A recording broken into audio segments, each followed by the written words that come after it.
E aí, pessoal, vamos lá, continuando mais um pouco, né, falando de energia, só que agora um tipo de energia que você usa para pular, para fazer algum objeto entrar em movimento, numa questão assim, às vezes até rápido. Nós vamos falar de impulso. Então, vamos começar lá? Então, a aula de hoje, a aula de número 45, né? E a aula de número 45 foi pedido para ver um pré-requisito. Teorema do impulso, mãozinha em física, né? 18 minutos e 46 segundos. Isso aqui ajuda para entender melhor a aula. Então, hoje nós vamos falar exatamente do impulso, a relação entre impulso e quantidade de movimento, que nós já falamos de quantidade de movimento. Então, agora dá continuidade relacionando isso, né? Habilidade de identificar transformações de energia e a conservação que dá sentido a essas transformações. Que foi falado aqui sempre transformação, nada de gerar e destruir, transformar de uma forma em outra. Então, o impulso, o que é o impulso? É muito comum observarmos objetos adquirindo movimento depois de serem impulsionados pela aplicação de uma força.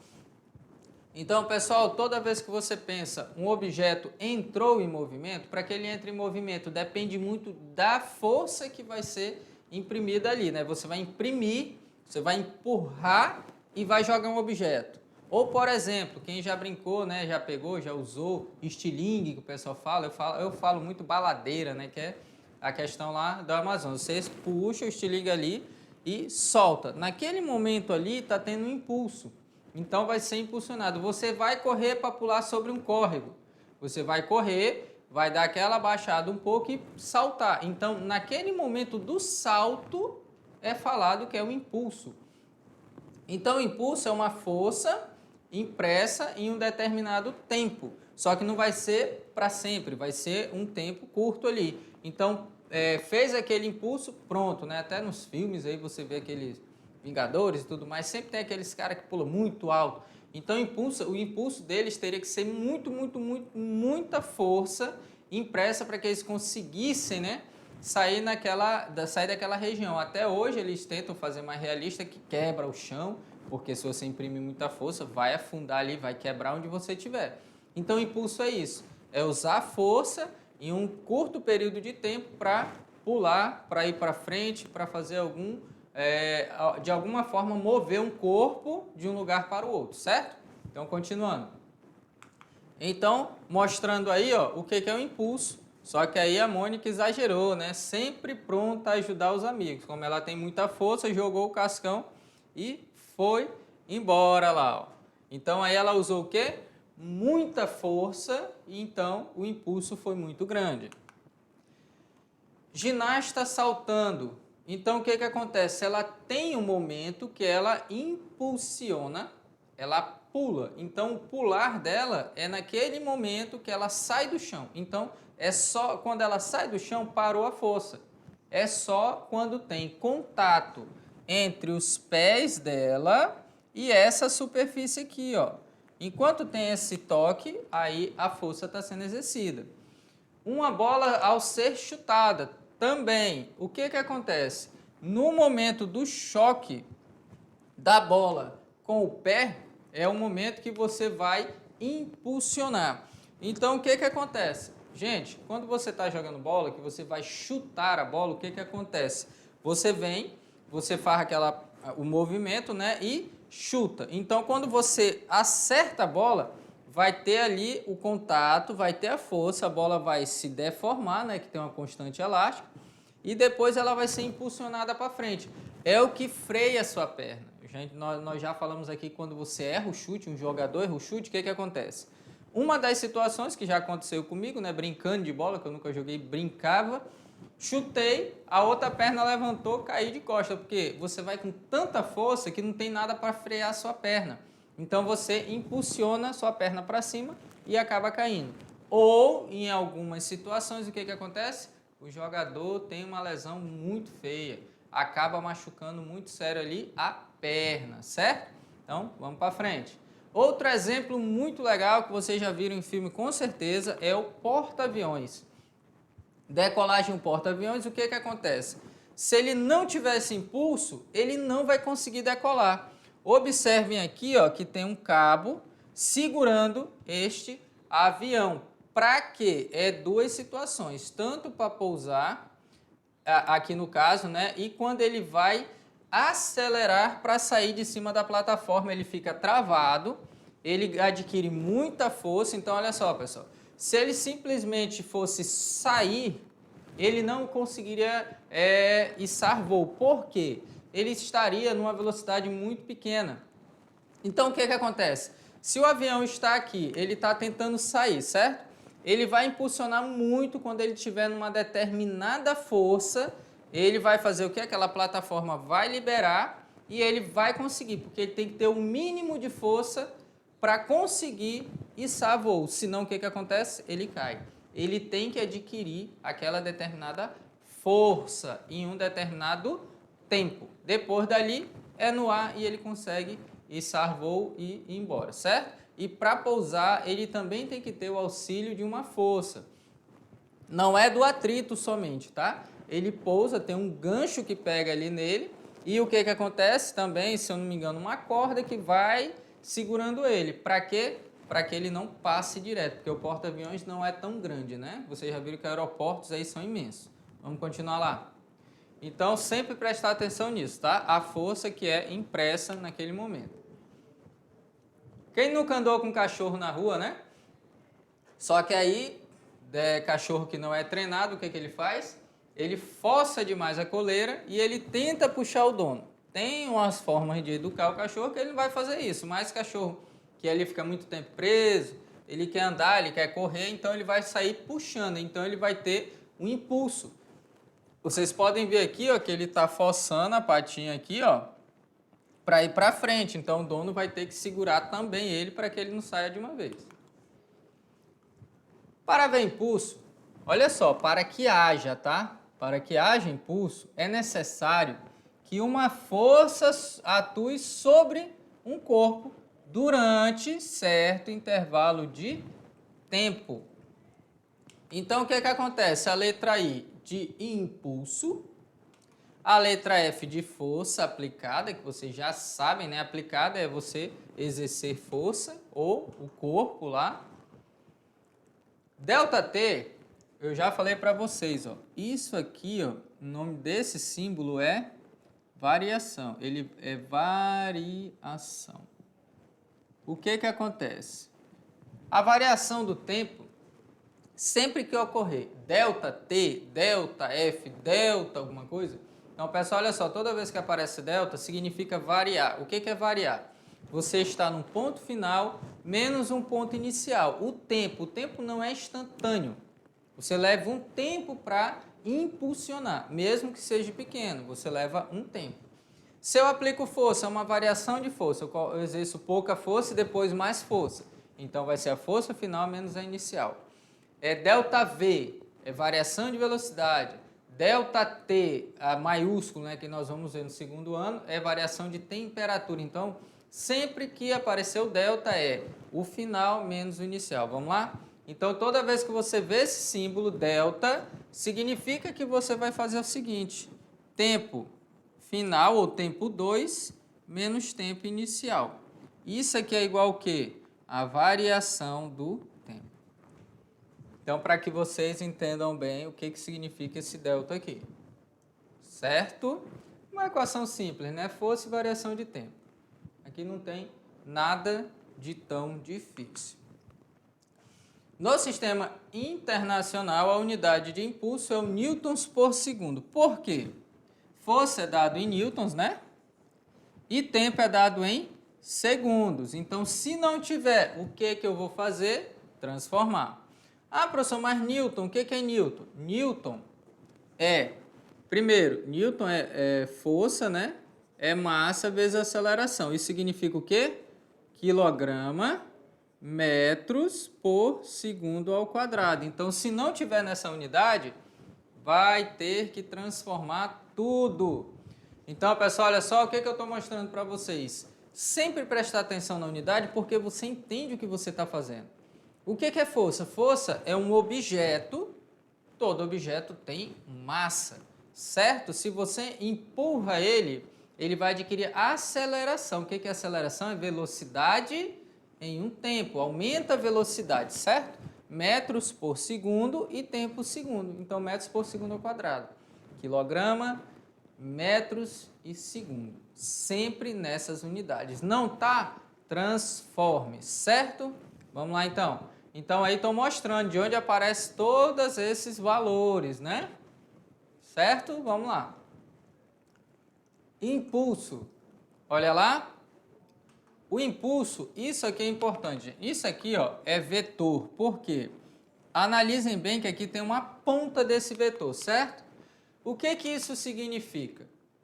O impulso possui a mesma direção e sentido. Qual é a direção? A direção da trajetória da bola aqui, ó. A bola, ela tem uma trajetória. A horizontal, vertical não, é a trajetória dela. Para onde for chutada, o impulso, ele possui a mesma direção e o sentido da força que o causou. Se o cara chutou a bola, ele chuta a bola empurra o pé dele volta para trás e a bola vai para frente. Logo, o que acontece? Tem a mesma direção e o mesmo sentido. O impulso tem a mesma direção e o mesmo sentido da força, certo? Um exemplo.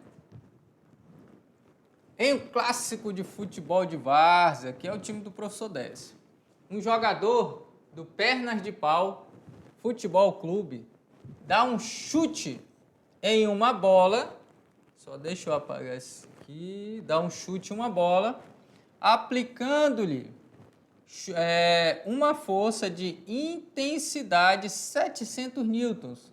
Em quanto tempo? Olha só como é curto, 0,1 segundos. Porque é muito rápido. Não tem tempo de você, vou chutar, levar 1, 2 segundos. Não, é muito rápido. Em direção ao gol do Chuteiras Tortas, esse aqui é meu time. E o goleiro manifesta reação de defesa ao chute. Então tá mostrando aqui, a bolinha estava aqui, ele chutou, a bolinha foi para lá, tá vendo? Olha aqui a bola. Mas a bola entra para o delírio da torcida. Determine a intensidade. O que é a intensidade? É o valor numérico, um desses valores aqui, ó, valor numérico, do impulso do chute que o jogador dá na bola para fazer o gol. Toda vez que falar intensidade, então pessoal, olha só, quando fala intensidade é um valor. Qual é esse valor? 40, 20, 30 newtons por segundo. Então, quando fala intensidade ou módulo, a intensidade ou módulo, você já sabe que é um valor numérico, tá? Então, vamos lá, continuando. Então, lembra, eu vou ter que achar um valor numérico, né? Qual o valor? Vamos lá. Dados. Primeiro, a força, 700 newton, tá aqui, ó, 700 newton. E o tempo, 0,1 segundos. Preciso transformar? Não, porque newtons está no sistema internacional e segundos é a unidade do sistema internacional. Impulso é igual a força vezes a variação do tempo. Logo, eu vou ter que o impulso é 700 vezes 0,1.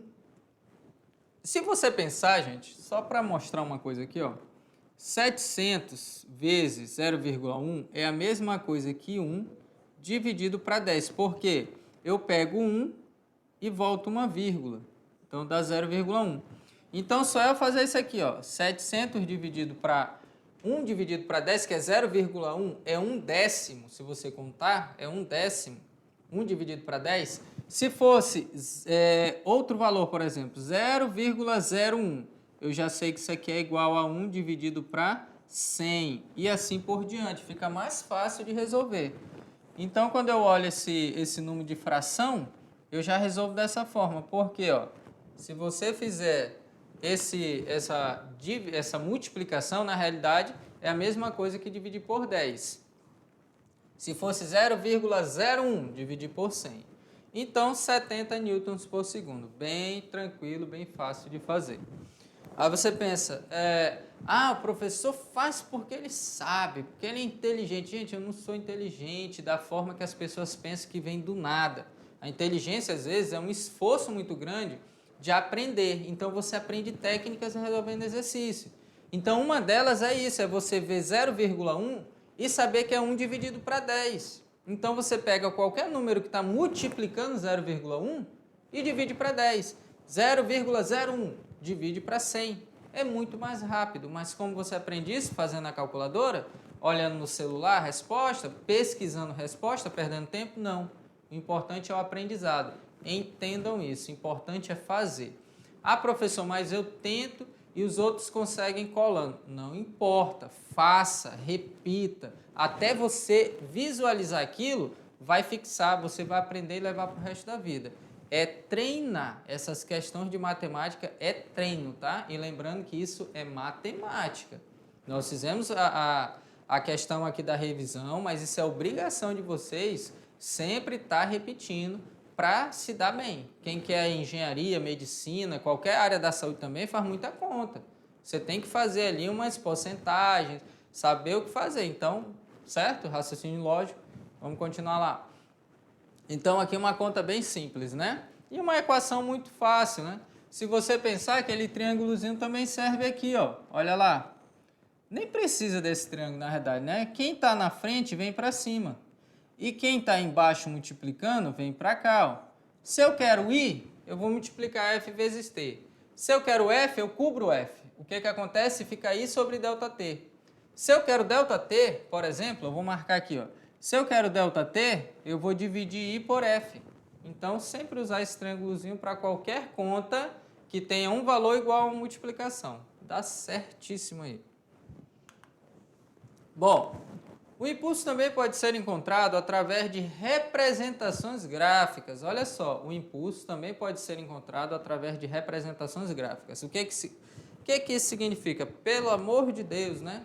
Falar, lá vem o professor Mac com gráfico. Pessoal, já teve até algumas questões que os alunos estão confundindo uma coisa com a outra. Se o gráfico é de velocidade, é velocidade por tempo.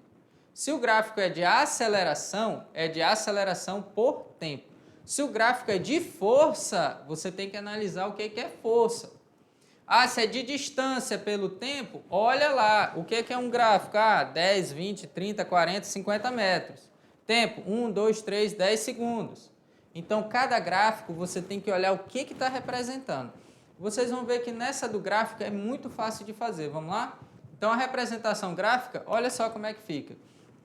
No gráfico de uma força constante, lembra que aqui a força ela é constante, tá? Não vai estar mudando. O valor do impulso é numericamente, olha o que está escrito, numericamente igual à área entre o intervalo de tempo de interação. Então, quando fala numericamente, gente, é um número. Olha aqui, isso aqui não é área? Como é que eu calculo a área? Lado vezes lado. Então, a área é lado vezes lado. Simples assim. Por que aqui vai ser muito fácil? Porque aqui a força ela é constante. Logo, todo tempo ela vai ter só esse valor aqui, ó, só esse, não vai sair daqui. Vai me dar um retângulo. Então, se eu multiplico um lado pelo outro, pronto. Facílimo, achei a resposta. Aí, se isso aí declinar, né, sair lá de cima e for para zero, dá para fazer também, porque vai ser a área de um triângulo. Ou é uma área de um retângulo, ou é a área de um triângulo. Então, isso aí é fácil de fazer e bem tranquilo. Então, a variação do tempo, eu já mostrei. O que é a variação do tempo? Tempo final menos tempo inicial. Quem é o final? 2 e o tempo inicial 1. Então, você vai fazer o quê? A área é numericamente igual. Então, o que você faz? Olha aqui como é lado vezes lado. Um lado é quem? A força. O outro aqui, lado, é ΔT. Deixa eu só apagar isso aqui. Qual é o outro lado aqui? Ó? ΔT. Ó. Aqui, daqui para cá, desse... pronto, lá vai, sai daí. Daqui para cá é ΔT. Pronto. F vezes ΔT. Não é isso a área? Lado vezes lado? Dá um impulso. Só que no final você vai ter que colocar a unidade, tá? Newtons por segundo. Então, aí só mostrando como é feito. Agora, olha só, dado o gráfico a seguir, o que representa a variação da intensidade da força. O que eu falei? A força ela vai ser constante em 20 até esse ponto. Tá vendo aqui? Até esse ponto ela é constante, até nesse ponto. Daqui para cá, do 6 até o 14, o que aconteceu? Ela declinou, ela saiu de 20 para 0. Como assim, professor? Ela saiu de 20 e foi para 0, a força. O tempo sai de 0 até 6 e depois até 14. Então, a força declinou, certo? Então, vamos lá. Então, olha só, dado o gráfico a seguir que representa a variação da intensidade da força F em função do tempo. Calcule o impulso no intervalo de 0 a 14, certo? Ele vai fazer muita força no início e depois vai reduzindo até zerar. É a hora que não tem mais contato, né? Então, pense o seguinte, pessoal, olha só, se você vai pular, é mais ou menos como se fosse isso. Você se agacha, está abaixado, você vai fazer muita força no início, no final você já sai do chão. É a hora que tem essa variação, né? Muita força no início e depois reduz. Quando sai do chão, o que acontece quando o seu pé sai do chão? Você não está mais imprimindo força. Acabou. Vamos lá. Então, vocês vão ver como é bem fácil. Isso é a área de um retângulo, certo? E a área de um triângulo. Como um retângulo? Retângulo é lado vezes lado. Triângulo, lado vezes lado dividido por 2. Então, vamos lá. A área, primeiro, inicialmente iremos separar em duas, certo? Um retângulo e um triângulo. Já falei isso. O retângulo é fácil. A área é 1, como é que eu faço? Força vezes ΔT, lembra? Força é um lado e o tempo é o outro. Então, aqui, ó. Força é desse lado e ΔT é esse aqui. Então, qual é o lado? Força é 20, constante. Vezes quem? 6, porque saiu de 0 até 6. Beleza? A1, o que acontece ali? A1 vai ser 120. 2 vezes 6, 12, com 0, 120. Pronto, achei uma área. A área 1, certo? Então, essa área 1 é numericamente igual ao impulso. Área 2 é um triângulo. Como é calcular a área de um triângulo? Lado vezes lado, não é isso? Dividido por quanto? Por 2. Então, olha só. Então, se você pegar aí 20 vezes, né? 14 menos 6 dividido para 2. Por quê? 20 é o F. 20 é esse lado aqui, ó. Olha aqui, ó, 20. O que é 14 menos 6? 14 menos 6 é esse lado aqui, ó. 14 menos 6. Dividido por 2, porque o triângulo é a metade da área de um retângulo. Então, eu vou ter aí que é 20 vezes 8. 8 vezes 2, 16, 160, dividido por 2, que dá 80. Certo? Eu achei a área 1, tá aqui. Eu achei a área 2. Não falou que é numericamente igual? Se é numericamente igual, eu vou ter o quê?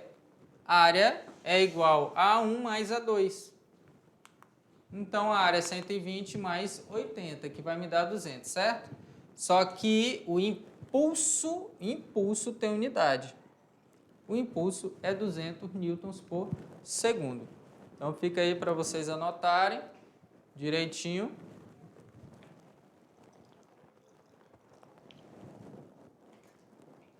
Anotem a questão. Lembrando, é a área de um retângulo e a área de um triângulo. Bem simples. Ah, professor, não quero fazer 14 menos 6. Não tem problema. Coloca logo o valor, que é 8, né? Você já sabe que de 6 para 14 tem 8. O gráfico aí, ele não está representado de uma forma real, tá? É só para ter uma noção. Então, de 6 a 14, lógico que teria que ter um espaço maior. Mas é só uma figura para mostrar aí uma ideia, né? Na realidade, essa área seria um pouco menos aqui, né? E mais para cá, assim. Como se fosse mais ou menos isso, né? Uma área menor e a outra maior. Mas é como foi falado, é só uma representação. Beleza, achou as duas áreas, então você achou a resposta. Então, toda vez que falar, gente, às vezes você pensa assim, poxa, por que um gráfico?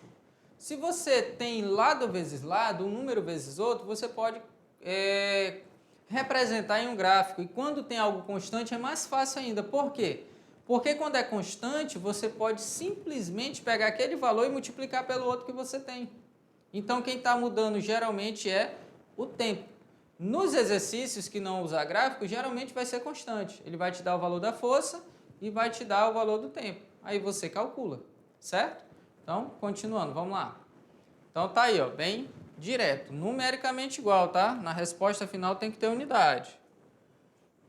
Resposta final tem que ter unidade. Relação entre impulso e quantidade de movimento, né? Quantidade de movimento nós vimos na aula anterior.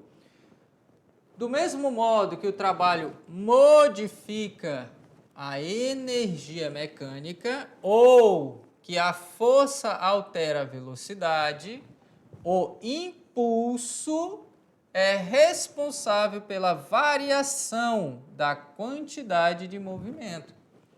Então, o que é a quantidade de movimento? Quantidade de movimento é massa por velocidade, né? Quanto maior a massa, maior a quantidade de movimento. Não é isso? Quanto maior a velocidade, maior a quantidade. Então, vamos lá. Impulso aqui é igual à variação da quantidade de movimento. O que é a quantidade de movimento? Massa vezes velocidade. Se eu aumento a massa, lembra lá do exemplo dos carros? Então, nós vimos lá o exemplo dos carros, né? Um carro e um caminhão. Na mesma velocidade, quem tem quantidade de movimento maior, lógico, é o caminhão, porque a massa é maior. Se é dois caminhões do mesmo tamanho, com a mesma massa, em velocidades diferentes, aquele que tiver maior velocidade vai ter maior quantidade de movimento. Beleza? Só lembrando isso aí, vamos lá. Então, quantidade de movimento é massa por velocidade. O impulso vai ser a variação da quantidade de movimento. Lembra aqui, ó o deltazinho aqui aparecendo, variação da quantidade de movimento. Bom, a relação entre impulso e, no caso, né, a relação entre impulso e variação da quantidade de movimento tem aplicações em muitos acontecimentos no nosso cotidiano. Um deles, jogando tênis, né, que o dono, vamos dizer assim, do sobrenome, que é o meu nome, né, John McEnroe, jogava, tenista. Gustavo Kirten, né, que era vamos dizer assim, entre os homens, né, o maior tenista brasileiro, o Maria Esther Bueno, que foi a maior tenista do mundo praticamente, só que não era profissional, né? A mulher representou aí, nossa, foi muito, muito acima de todos os tenistas que já existiu aí, só que não era profissional. A tensão ideal das cordas da raquete visa aumentar a quantidade de movimento da bola por meio de uma combinação entre força e tempo de contato. Então, essas raquetes têm uns fios que tem que tensionar eles ali, tem uma forma de regular, para poder ter um jogo melhor, né, um impulso melhor na hora de fazer essa trocação, tanto de defesa quanto de ataque, né? Aí, ó, pessoal ajudando, né? Sempre tem os amigos aí, o bar dos amigos. Quanto mais tempo levamos para empurrar um carro, mesmo que não aumente a força aplicada, maior será o impulso sobre ele. O que isso quer dizer? Pessoal, quando você pega ali um carro, você vai empurrar, no início é muito difícil, porque ele tem uma massa muito grande. A partir do momento que começa a girar o pneu, fica muito mais fácil de você deixar ele em movimento. E quanto mais tempo você empurra com a mesma força, mais velocidade ele adquire. Porque você não vai precisar da mesma força que usou para mover, para continuar movendo. É diferente, só que vai chegar um ponto, se você quiser deixar só na mesma velocidade, o atrito com o ar e com o chão vai se equiparar. Então, a resultante das forças vai ser zero. Você vai estar exercendo força, mas vai ter uma força ao contrário. E você vai estar, por exemplo, aí empurrando o carro a 5 metros por segundo. Então, você vai continuar empurrando o carro. Mas lembra, é muita força para mover e menos força para manter movendo, certo? É mais fácil depois que já está em movimento. Vamos lá. Então, aí, o que acontece? Aqui é outro exemplo, né? Goleiros usam luvas que aumentam o tempo de interação entre as mãos e a bola, minimizando a força de impacto. O que isso significa? Aqui, quando você está jogando hóquei, né? O que acontece? Se você levar uma pancada com esse disco, com certeza ia fraturar a mão. Então ela é toda acolchoada, cheia de proteção, para que o goleiro consiga pegar. A bola de futebol, ela serve tanto para reduzir o impacto, o impulso, né, na hora ali do contato, quanto para ter uma pegada melhor, né, não deslizar tão fácil a bola. Então tudo isso interfere. Então a luva é feita para reduzir o impacto, né, o impulso na hora ali do contato. Aqui um exemplo, né, o professor Décio, ele gosta muito de quadrinho. Colocou aqui primeiro Cebolinha voando, depois a Magali, se eu não me engano, o Cascão. Aí você, né, poxa, por que todos eles saíram voando, né? Caiu cada um em um local. Se você analisar, né? Olha aqui quem foi. Tava brincando de gangorra, né? Aí o que que acontece? Ela sentou e o impulso que ela imprimiu ali do lado dela foi tão forte que jogou, né, os outros longe. Lógico, isso é uma brincadeira, né, gente? Mas é só uma ideia aí para dizer o que que é o impulso, né? Se imaginarmos que os 3 amigos da Mônica tivessem as seguintes massas: Cebolinha, 43 kg, Cascão, 37, Magali, 34, e todos eles estivessem inicialmente em repouso, Mônica, ao sentar na gangorra, lançará os 3 amigos para o alto com força de mesmo valor. Vamos supor que Mônica usa a mesma força em todos os casos. E no lançamento, o tempo de interação entre cada uma das crianças e a gangorra, né, é de 0,09 segundo, muito rapidamente, muito rapidamente. Qual dos amigos da Mônica, ao serem lançados, terá maior quantidade de movimento? Então aí justificar, né?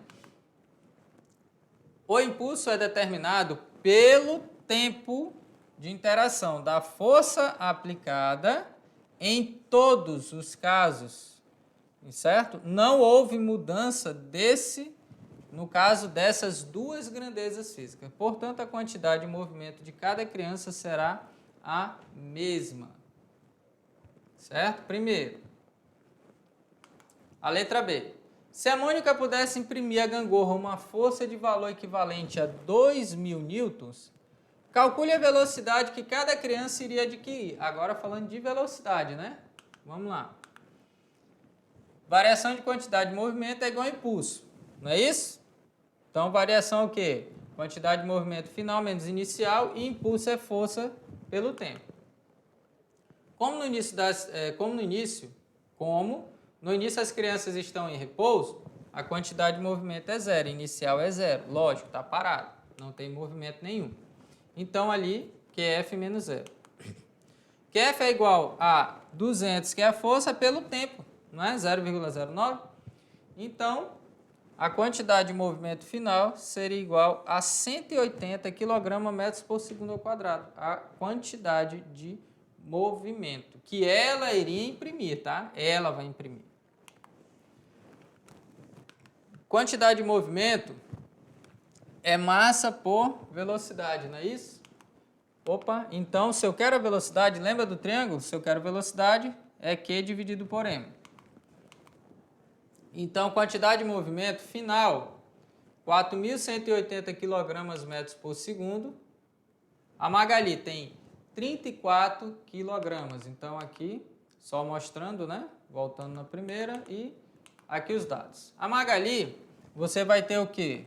180, que eu acabei de achar na anterior, dividido por 34, que é, deixa eu voltar 22 aqui, olha aqui, ó, 180 kg, e eu quero a quantidade de movimento, 180, e a massa da Magali, para começar, né? Então, 34. Então, a velocidade dela, aproximadamente 5,29 metros por segundo.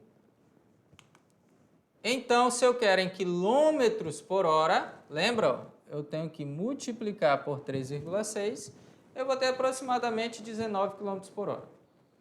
Isso aí para a Magali. Para o Cascão, 37 kg, né? Então, eu faço a mesma conta, 180 dividido por 37, que é parecido, né? Só muda a massa. Multiplico por 3,6 o resultado e acho 17,5 km por hora. E do Cebolinha, 43. Logo, Cebolinha vai ter uma velocidade de 15,1 km por hora. Então, aí só é pegar o valor que nós achamos de 180, que é 2.000 vezes 0,09. Coloco aqui 180 e divido por cada massa. 34 primeiro, acho o resultado em metros por segundo, multiplico por 3,6, né? Para achar em quilômetros por hora. Faço 3 vezes, porque Magali, Cascão e Cebolinha. Então, a velocidade de cada um é dado aí. Vimos que, mesmo cada criança possuindo a mesma quantidade de movimento, não implicou em ter a mesma velocidade, pois quanto maior a massa, teremos menor velocidade adquirida. O Cebolinha com maior massa obteve menor velocidade, lógico, né? Lembra que foi falado, quanto maior a massa, mais difícil mover o objeto, nesse caso, a criança, né? Então, mesma quantidade de movimento, mas velocidade diferente. Se fosse uma prancha, ela se deslocaria visivelmente para trás. Como? Se você andar rapidamente, com certeza esse cachorrinho vinha ali dentro d'água. Então, se você move muito rapidamente, você perde ali. É a mesma coisa do skate, né? Quem não sabe andar, pisa, sai rapidamente debaixo dos pés, ali a pessoa cai. Como se trata de um navio de várias toneladas, o efeito da variação da quantidade de movimento sobre ele é imperceptível. Olha só, se você andar de um lado para o outro, você não vai mover nada. Lógico, quando você anda, igual uma prancha, vai ter pessoas movendo para um lado, para o outro, para cá, para todas as direções. Mas como é muito pequeno, não vai afetar o navio, porque a massa do navio é imensamente grande em relação às pessoas, mas na prancha não. Na prancha aí, com certeza, como ela é muito levezinha em relação à pessoa, é mais fácil de mover, né? Você andou para frente, ou o skate vai para o outro lado muito rápido. Você leva uma queda aí, né? Então, podemos escrever matematicamente a conservação da quantidade de movimento como quantidade de movimento é igual a zero quando a variação for igual a zero, certo? Então, conservou aí quantidade de movimento. O que isso quer dizer? Que no início e no fim é a mesma quantidade de movimento. Se não ter variação de massa nem variação de velocidade, logo se manteve constante, né? Não mudou nada. E um exemplo aí para finalizar. Um casal dançando numa pista de gelo. O homem possui massa de 80 kg e a mulher massa de 60 kg. Se no momento em que o homem soltar a mulher, adquirir uma velocidade de 1 metro por segundo, e sabendo que os dois adquirem mesma direção, mas sentidos opostos, um como se ele fosse para lá e ela viesse para cá, certo? Mas na mesma direção, sentidos opostos. Qual a velocidade adquirida pela mulher? Então lembra, o homem ao soltar a mulher adquire uma velocidade de 1 metro por segundo, lembrando que a massa dele é maior, certo? Ele possui 80 kg, ela 60. Então vamos lá. Dado está ali do lado, a massa e velocidade do homem, né? Quantidade de movimento da mulher e quantidade de movimento do homem. Por que iguais? Porque no momento que eles soltam, eles têm a mesma quantidade de movimento. O que isso quer dizer? Pessoal, olha só. Se os dois estão ali segurando, quando eles soltam, eles estão na mesma quantidade de movimento. A quantidade de movimento é a mesma, mas a velocidade é diferente devido à massa. Certo? Quantidade de movimento é igual a massa por velocidade. Se pegar massa e velocidade e multiplicar, vai dar o mesmo valor. Vamos lá? Então, olha só. A massa da mulher é 60 kg e a velocidade dela é o que eu quero. A massa do homem é 80 e a velocidade dele é 1. Eu sei que eu só tenho que passar os 60 dividindo 80. Eu vou ter que a velocidade da mulher é aproximadamente, né, 1,33333 e assim por diante. Se você multiplicar esse valor por 60, tem que dar 80 também. Por quê? São iguais a quantidade de movimento. Se é igual, tem que dar o mesmo valor. Aqui eu tenho que ter um número em VM que dê 80 também. então 1,3 aproximadamente, certo? Então aí vocês olharam a resolução bem direta, bem tranquila. Igual quantidade de movimento, mas a velocidade tem que ser diferente porque as massas são diferentes. Então, pessoal, belezinha? Já já a aula continua.